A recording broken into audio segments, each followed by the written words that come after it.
was one of those nights when the darkness outside seemed to seep into the corners of my room, casting eerie shadows that danced along the walls. I found myself roused from slumber by an undeniable urge. Nature's call, dragging me from the warmth of my blankets.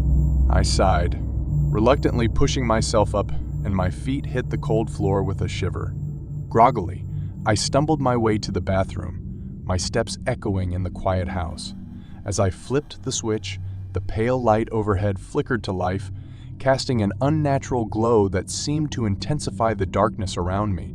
I squinted against the sudden illumination, my eyes taking a moment to adjust. I reached the bathroom mirror and turned on the faucet, the sound of running water breaking the stillness of the night. I stared at my reflection as I splashed my face with water, but something caught my eye. Something strange and unsettling.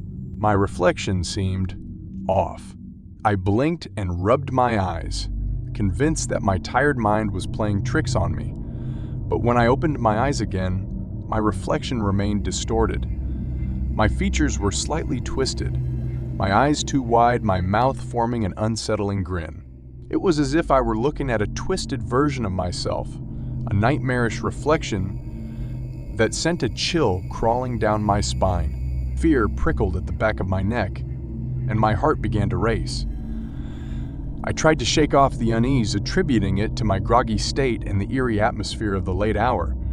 But when I blinked again, my reflection persisted, its distorted image locked in that eerie grin. I reached out a trembling hand, hesitating before touching the cold surface of the mirror. The chill seemed to seep into my fingertips, sending a shiver through my entire body. My distorted reflection stared back at me, its gaze unyielding, as if it were trying to convey some dark and hidden message. I rubbed my eyes once more, hoping that this time, when I looked again, my reflection would be normal. I held my breath, my heart pounding like a drum, as I opened my eyes, and there it was. The reflection was back to normal. My features returned to their familiar arrangement. Relief washed over me, but a lingering sense of unease remained. I quickly finished my business and turned off the bathroom light, eager to escape the unsettling atmosphere. As I retreated back to my bedroom, I couldn't shake the feeling that something had been watching me from the other side of the mirror. The night grew quieter once more, the shadows receding into the corners. I crawled back into bed, my heart slowly returning to its regular rhythm. But the memory of that distorted reflection lingered, a chilling reminder that in the darkness of the night, even the most familiar things can become twisted and unsettling, casting doubt on the reality we take for granted. The old hotel stood at the edge of town, its historic charm luring me in as I sought refuge for the night. The air was heavy with a sense of mystery, the creaking floorboards and dimly lit corridors hinting at tales whispered in the dark. I pushed open the heavy wooden door to my room, its hinges groaning in protest as if reluctant to welcome another guest. Inside, the flickering light from the antique lamp cast long shadows that danced along the walls. The air seemed to carry a weight, a feeling that clung to my skin like a shroud. Unease settled in the pit of my stomach, but I shrugged it off, attributing it to the fatigue of a long journey. I unpacked my bags, the old dresser drawers sliding open with an eerie screech. As I turned to hang my coat on the rack, a sudden movement caught my eye, a curtain swaying gently, though there was no breeze to stir it. My heart skipped a beat, and I swallowed hard, my senses on high alert. I told myself it was just my imagination, that the stories I had heard about the hotel's haunted reputation were nothing more than local folklore. But then, as I glanced around the room, I noticed an old porcelain doll on the shelf. Its eyes seemed to follow my movements, a sense of life emanating from its lifeless gaze. Shaking my head to dispel my growing unease, I decided to draw a hot bath, hoping the warm water would wash away my apprehension. As I soaked in the tub, I heard faint whispers echoing around me, words too indistinct to decipher.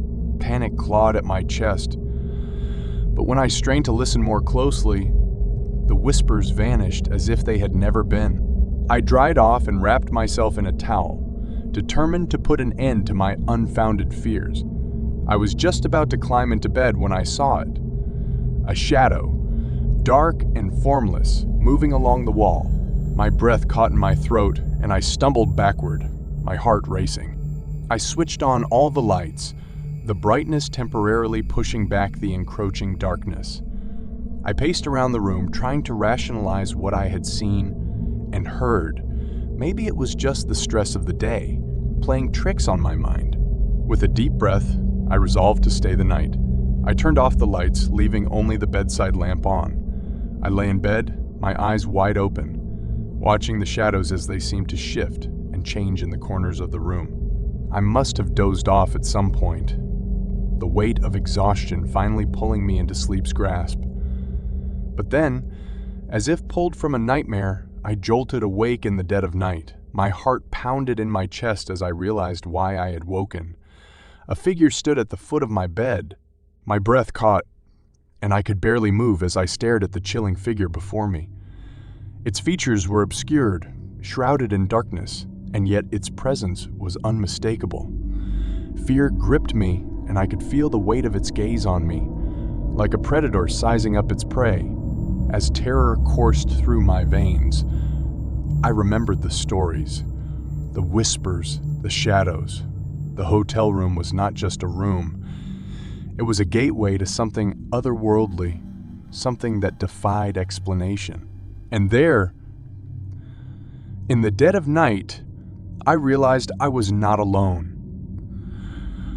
The haunted history of the hotel had come to life before my very eyes, and I was trapped in its chilling embrace. The night was moonless and shrouded in an inky darkness that seemed to stretch infinitely along the desolate road.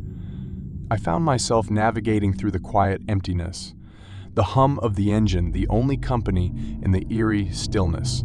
I had always enjoyed the solitude of late-night drives, but tonight, the solitude felt almost oppressive. As I rounded a bend, a figure suddenly came into view.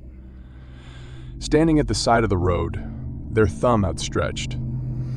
My instincts warred with caution and curiosity, and despite the chill that prickled along my spine, I slowed down to offer assistance. The hitchhiker was a silhouette against the night, their features hidden beneath the brim of a worn hat. As I rolled down the window, the stranger turned toward me, a polite smile on their lips. "Need a lift," I called out, the words carrying more hesitation than I intended. The hitchhiker nodded, the movement almost mechanical, and opened the passenger door. They slid into the seat beside me, and I caught a glimpse of their eyes, piercing and intense, a stark contrast to their polite demeanor. My unease deepened, but I pushed it aside, reminding myself that appearances could be deceiving. I glanced at the rearview mirror, meeting their gaze, and cleared my throat. "Where are you headed?" I asked, attempting to break the awkward silence that had settled between us. Their voice was calm, almost soothing, as they began to speak. They recounted a tale of a journey fraught with uncertainty, a journey that seemed to mirror the dark and desolate road before us. Yet, as the words flowed from their lips, I couldn't shake the feeling that something was amiss. I stole a glance at their reflection in the rearview mirror, a reflexive action that turned my stomach cold. Their lips moved, their words continued, but their reflection, it didn't match. Their lips were sealed shut, their eyes fixed on some distant point, an eerie dissonance that sent shivers coursing through me. My heart pounded, and I knew I had to confront this unsettling revelation. I turned to face them, my voice trembling as I asked, "Is everything okay?" The hitchhiker's eyes met mine, their gaze piercing through me, and then they were gone. The car was empty, the seat beside me vacant, as if the hitchhiker had never been there at all. I slammed on the brakes, my heart racing as I looked around in disbelief. How could they have vanished so quickly? Was this some twisted trick of the mind? The night air seemed to close in around me, the darkness a suffocating presence as I sat there, alone on the desolate road. There was no sign of the hitchhiker, no trace of their existence except for the lingering sense of unease that clung to the air. Trembling, I turned the key in the ignition and peeled away from the spot. The image of their intense gaze burned into my memory. The road stretched before me, endless and uncertain, a path that now felt fraught with questions I wasn't sure I wanted to answer. As the miles passed by, the encounter with the mysterious hitchhiker remained etched in my mind. A chilling reminder that sometimes the shadows on the road hold secrets far darker than we can imagine.